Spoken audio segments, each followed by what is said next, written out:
নবীজি নিষেধ করেছেন স্বর্ণের বিনিময়ে স্বর্ণ, রূপার বিনিময়ে রূপা,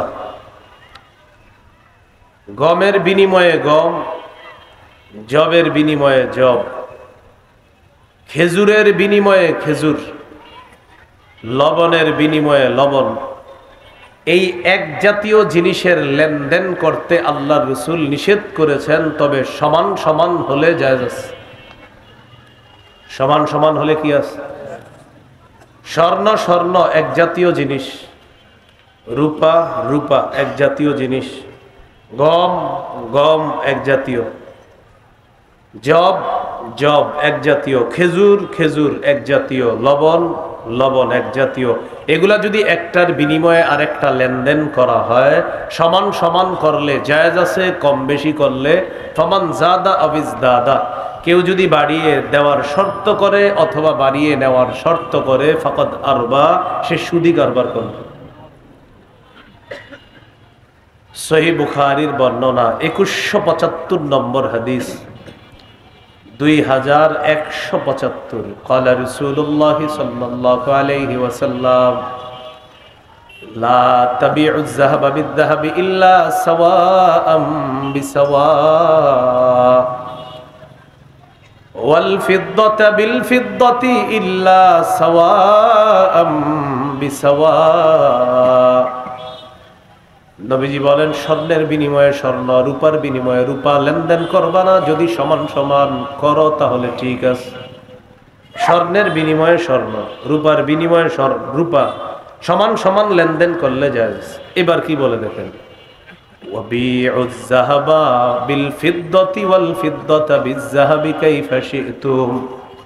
স্বর্ণের বিনিময়ে রূপা অথবা রূপার বিনিময়ে স্বর্ণ, যেভাবে মন চায় লেনদেন করো, কম বেশি করলেও সমস্যা নাই।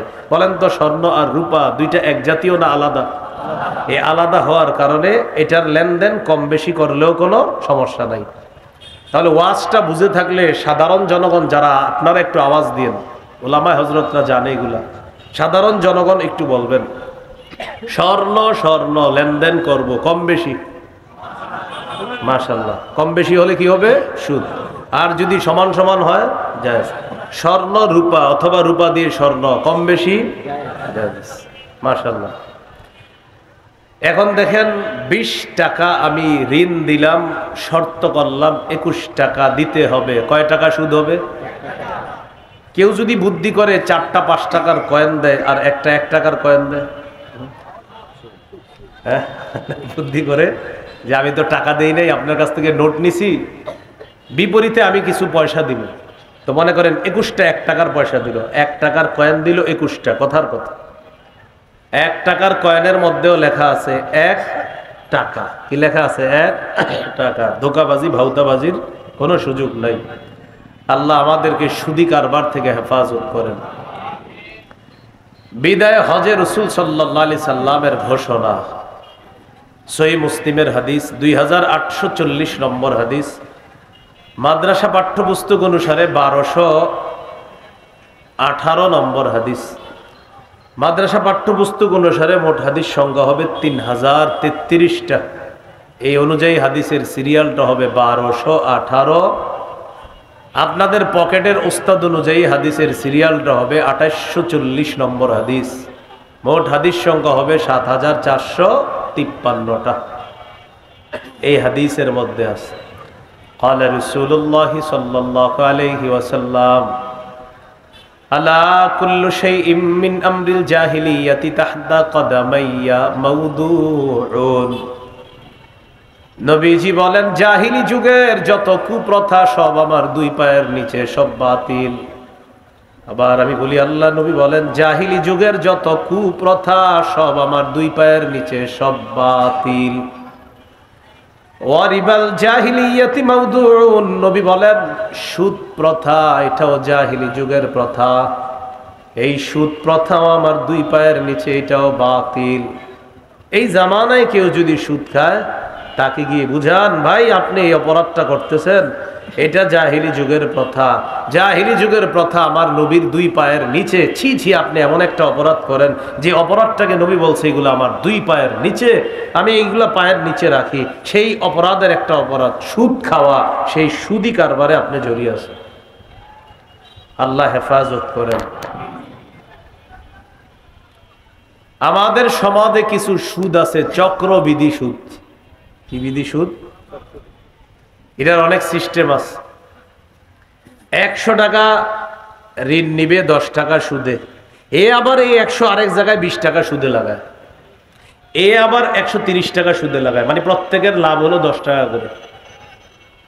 আবার এটার সিস্টেম আরেকটা আছে, আগামী শুক্রবারে টাকা দেওয়ার কথা, সুদ 10 টাকা, শনি হয়ে গেলে 20 টাকা, রবি হলে 30 টাকা, সোম হলে 40, একদিন বাড়বে 10 করে বাড়তে থাকবে। এই জাতীয় সুদি কারবার আপনাদের গোপালগঞ্জ না থাকলেও আমাদের বাংলাদেশে আছে।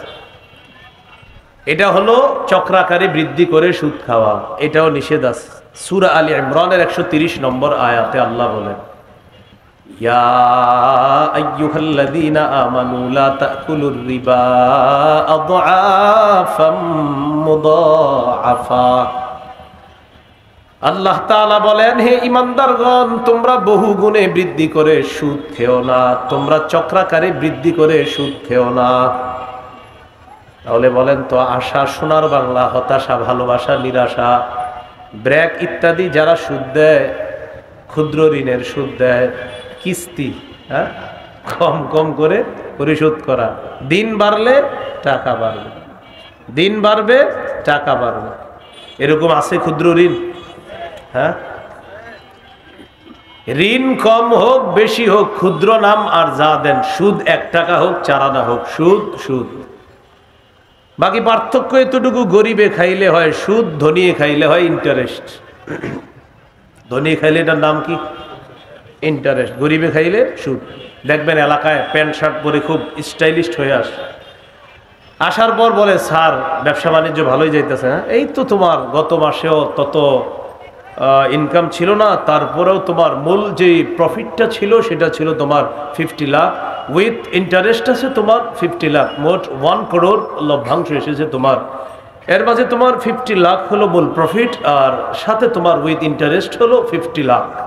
আপনি ইংলিশটা শুনে মনে করতেছেন স্যার কত বড় ব্যবসা করে, আহারে মাশাআল্লাহ। কিন্তু স্যারে আপনার ইংরেজিতে বলছে 50 লাখ মূল লাভ আইছে আর 50 লাখ সুদে আইছে। আপনি কিন্তু চেয়ারটা গামছা দিয়ে বুইসা সারেরে বসতে দিয়েছেন আমগো মসজিদে কিছু অনুদান দেওয়ার জন্য।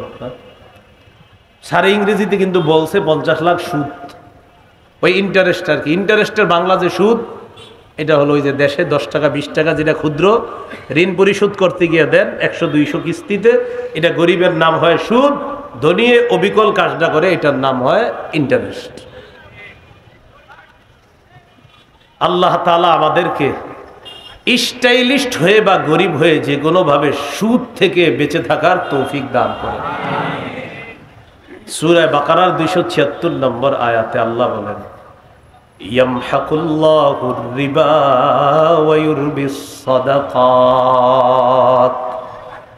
আল্লাহ তাআলা বলেন, ইয়ামহাকুল্লাহুর রিবা, আল্লাহ সুদকে মিটায় দেয়, সুদকে ধ্বংস করে দেয়। ওয়ায়ুরবিস সাদাকাত, সদকা আল্লাহ বাড়ায়া দেয়। সুদ আল্লাহ ধ্বংস করে দেয়, মিটায়া দেয়, সদকা আল্লাহ বাড়ায়া দেয়। এটা কয়েকবার বলেন, বলেন সুদ আল্লাহ ধ্বংস করে, বলেন আমার সাথে বলেন, সুদ আল্লাহ ধ্বংস করে, সুদ আল্লাহ ধ্বংস করে, সদকা আল্লাহ। আমাদের চোখে দেখতে দেখা যায় সুদ বাড়ে, আল্লাহর কাছে কমে। আমাদের চোখে যাকাত দেখতে দেখা যায় সম্পদ কমে, আল্লাহর কাছে বাড়ে। দলিল সূরা রুমের 39 নম্বর আয়াতে আল্লাহ বলেন, ওয়ামা আতাইতুম মির রিবাল লিয়ারবুয়া ফি আমওয়ালিন নাস ফালা ইয়ারবু ইনদাল্লাহ। আল্লাহ তাআলা বলেন, যেই সুদ তোমরা মানুষকে দাও, মানুষের সম্পদ বাড়ার জন্য যেই অতিরিক্ত সম্পদ তোমরা দাও, তোমাদের চোখে মানুষের সম্পদটা বেড়ে যায়।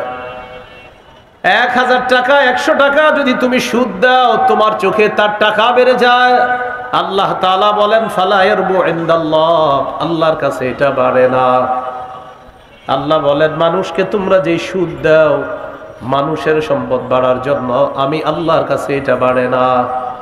ওয়ামা আতাইতুম মিন যাকাতিন তুরিদুনা ওয়াজহাল্লাহ, তোমরা যে যাকাত আল্লাহকে খুশি করার জন্য দাও, তোমাদের চোখে দেখতে দেখা যায় 40 ভাগের 1 ভাগ সম্পদ কমে যায়। 100 টাকার মধ্যে যাকাত দিলে 2.5 টাকা কমে যায়, 97.5 টাকা থাকে তোমাদের চোখে দেখা যায়।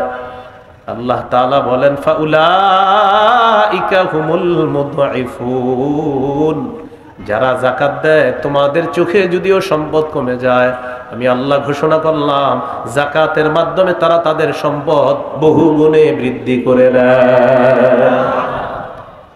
তাহলে আমরা এখন একটা জিনিস শিখবো, এটা কালকে থেকে আরো 10 জনরে বলবো যারা এই অপরাধে আছে। বলেন সুদ আমাদের চোখে বাড়ে, আল্লাহর কাছে কমে। যাকাত আমাদের চোখে কমে, আল্লাহর কাছে বাড়ে। আল্লাহর কথাই চূড়ান্ত সত্য কথা। তাহলে এক অংশ আমি বলি, বাকি অংশ আপনারা বলেন তো। আমাদের চোখে সুদ, আল্লাহর কাছে সুদ। আমাদের চোখে যাকাত, আল্লাহর কাছে যাকাত।